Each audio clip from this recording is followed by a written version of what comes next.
যারা আল্লাহকে রব বলে স্বীকার করেছেন, নবীকে নবী বলে স্বীকার করেছেন, তারা আল্লাহ এবং নবীর প্রতি তাদের ভালোবাসাটা, মহব্বতটা কি পরিমাণ ছিল। অভাবনের সময় কোনদিন কারো কাছে চায় নাই, কোনদিন কারো কাছে হাত পাতে নাই। একজন সাহাবী ক্ষুধার্ত মসজিদে নববীতে আসছে, নবীজির ঘরেও খাবার নাই, কোন সাহাবীর ঘরেও খাবার নাই। নবীজি এশার নামাজের পরে ডাক দিয়ে বলছে, ওগো আমার সাহাবারা, কার ঘরে একটু খাবার আছে?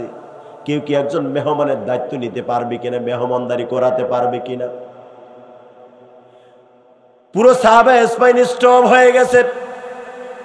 আহার নবীর সাহাবী, খাবার নাই, দাবার নাই, টাকা নাই, পয়সা নাই, অর্থ নাই,